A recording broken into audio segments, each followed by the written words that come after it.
जरा सोचिए, do we live to spend और do we spend to live? क्या हम जीने के लिए खर्च करते हैं या खर्च करने के लिए जीते हैं? है ना, एक बड़ा ट्रिकी सा सवाल। इसका जवाब सोचिएगा, लेकिन तब तक सुनते हैं एक छोटी सी कहानी दीप्ति के झरोखे से, दीप्ति के साथ। Welcome to the show.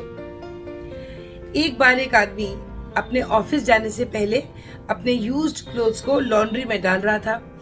तो उसकी वाइफ ने आके बोला कि please don't put these clothes today, because 2 दिन के लिए हमारी जो डोमेस्टिक हेल्प है, जो मेड है, वो आएगी नहीं, क्योंकि वो अपने गांव जा रही है, उनके यहाँ कोई फेस्टिवल है। तो ही सेड ओके। ब्रेकफास्ट टेबल पे जब बैठे तो उसकी वाइफ ने पूछा कि क्योंकि फेस्टिवल है तो can we give 500 rupees extra this time as a festival bonus? तो उसके हस्बैंड ने कहा कि क्यों, अभी तो 1-2 महीने बाद हमारा ही फेस्टिवल आने वाला है, तब हम लोग देंगे, व्हाई टू गिव नाउ? तो उसकी वाइफ ने उसको समझाने की बहुत तरह से कोशिश करी और कहा कि व्हाई यू सो माइजरली, इतने कंजूस क्यों हो रहे हो? उसका फेस्टिवल है, बहुत समय के बाद में वो अपनी बेटी के घर जा रही है, जहाँ बेटी है, दामाद है, उसकी बेटी है, मतलब इसकी ग्रैंड डॉटर। तो अच्छा लगेगा उसको अगर उसके पास में थोड़ा सा फाइनेंशियल सपोर्ट होगी। बट वो कुछ तैयार सा नहीं हो रहा था। ही सेड नहीं, he was not getting convinced. तो उसकी वाइफ ने कहा ठीक है, जब तुम नहीं मान रहे हो तो ऐसा करते हैं, अगर 500 रुपए की इतनी value, end of course money has its own value, लेकिन फिर हम लोग ओवर स्पेंडिंग और को अगर रोक सकते हैं तो बेटर है। तो इट इज बेटर कि आज जो शाम का डिनर में हम पिज्जा प्लान कर रहे थे, आज हम 500 रुपए का पिज्जा क्यों मंगाएं? At least we can do some savings. तो उसके हस्बैंड को ये लग गया कि कोई फायदा नहीं है बोलने से, इट इज बेटर कि वो उस बात को एक्सेप्ट कर ले। He said okay, give that money to her. उसकी वाइफ ने उसको पैसे दिए और वो जो डोमेस्टिक हेल्प थी, जो वो मेड थी, वो अपने गांव अपनी बेटी से मिलने चली गई। 2 दिन बाद लौट करके आ गई। तो जब वो डस्टिंग वगैरह घर के नॉर्मल काम कर रही थी, तो उसके हस्बैंड ने, क्योंकि उसको पिज्जा का एक ना मिलने की जो कैटेगरी में वो आ गया था, तो he was very curious to know. उसने सोचा कि पूछता हूँ कि उन 500 रुपए से इसने क्या किया। तो उसने पूछा कि कैसी रही तुम्हारा जो ट्रिप था, कैसा था फेस्टिवल, कैसा रहा? उसके चेहरे पर एक बहुत प्यारा सा ग्लो आ रहा था। शी सेड कि नहीं, बहुत अच्छा था, एंड मैडम ने तो मुझे 500 रुपए दिए थे, जिसको मैं तहे दिल से आप दोनों को थैंक यू बोलना चाहती हूँ कि ऐसे टाइम पर दिए कि मैं सबके लिए कुछ कुछ कर सकी। तो उसकी क्यूरियोसिटी बढ़ गई। तो उस आदमी ने पूछा कि कैन आई आस्क यू कि तुमने किया क्या? How did you spend that money? I hope you don't mind. उसने कहा नहीं, इसमें बुरा मानने की क्या बात है, तो मैं तो बहुत खुश हूँ कि मैं आपको बताऊंगी कि मैंने क्या किया। Then she started counting. उसने कहा कि 150 रुपए का तो मैंने अपनी ग्रैंड डॉटर के लिए फ्रॉक लिया, 40 रुपीज की उसके लिए डॉल ली, और बिटिया के लिए, जो उसकी बेटी थी, उसके लिए 25 रुपीज की उसने बैंगल्स खरीदी, 50 रुपए की स्वीट्स का डिब्बा ले गई जो सबने मिलके खाया, 50 रुपए की दामाद के लिए एक बेल्ट ले गई जिसको पहन करके ही वॉज वेरी हैप्पी। 50 रुपए मैंने दे दिए चैरिटी में, बिकॉज मुझे लगा फेस्टिवल टाइम है तो किसी और गरीब की भी अगर त्योहार मन सकता है मेरे छोटे से कंट्रीब्यूशन से, तो मैं जरूर कर दूं। अब बचे थे मेरे पास 60 रुपीज उसने खर्च करे बस ट्रैवल में जाने आने में। अब she had left with 75 rupees.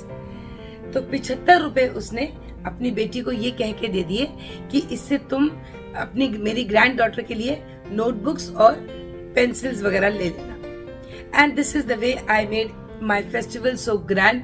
हम सब लोगों ने कितना एंजॉय किया, उस चीज के लिए मैं तहे दिल से आप दोनों का बहुत धन्यवाद देना चाहती हूँ। Now this man was taken aback. वो ये सोचने लगा कि क्या 500 रुपए में जो हम लोग पिज्जा की 8 स्लाइसेस आती हैं उसके, और जिसमें कि जो खाने वाले उसी पल खा करके उसको खत्म कर देते हैं। मैं ये नहीं कन्वे करना चाहती अपनी स्टोरी से कि पिज्जा खाना गलत है। Of course we should enjoy, we should have some change sometimes, but क्या वही मैंने जो शुरू में कहा था कि do we spend to live और do we live to spend? Sometimes we do spend extra, that is acceptable, but लेकिन ये सोच के देखिए कि उसने उस 500 रुपए के जो पिज्जा के कंपैरिजन में जो उसने पूरे घर में एक फेस्टिवल का, एक त्योहार का माहौल बना सकी, वो कितना इंपॉर्टेंट था। तो डियर फ्रेंड्स, ध्यान रखिए कि पिज्जा का एक ही खाली पहलू नहीं है, क्योंकि हर चीज के दो पहलू होते हैं। It's only the way look at things. बहुत पुराने जमाने से चली आ रही ना बात, see the glass it's half empty और हाफ फुल। तो पिज्जा का भी यही था। उसने पिज्जा खाते थे तो that was a feast to the tongue, to the taste. लेकिन ये 500 रुपए से उसने पूरे त्योहार को एक खुशनुमा माहौल दे दिया था। आज उस आदमी को समझ में आया था वैल्यू ऑफ मनी, कि उसको लगा कि ऐसा नहीं है कि हमें लगता है we have got so less money, कैसे रहेंगे, खुशी नहीं होती। खुशी पैसों की मोहताज नहीं होती। आपके पास में जितने भी पैसे हैं ना, आप उसको अगर प्लान्ड वे में खर्च करेंगे, सोचेंगे कि what is more useful, worthwhile, तो आपको लगेगा कि अरे जितने पैसे भी मेरे पास हैं बहुत है। कंटेंटमेंट होना बहुत जरूरी है। ऑफ कोर्स अपनी हमें एक्सपेक्टेशंस थोड़ी बहुत अपने लिहाज से, अपनी कैपेसिटी के हिसाब से बढ़ाते रहना चाहिए, बिकॉज ग्रोथ हमारी हर दिन होती है। लेकिन at the end of the day जो हमारे पास है उसको हम how to use it in the best way. अगली बार अगर आप पिज्जा खाएं तो जरूर सोचिएगा कि अगर मैंने पिज्जा खाया है तो मुझे, अगर I can afford a luxury, I should also afford to give. अगर हमें कोई चीज लेने में प्लेजर है तो देने में भी प्लेजर जरूर आना चाहिए। So balance your living with giving, and always remember to share and care and the overall welfare of everyone.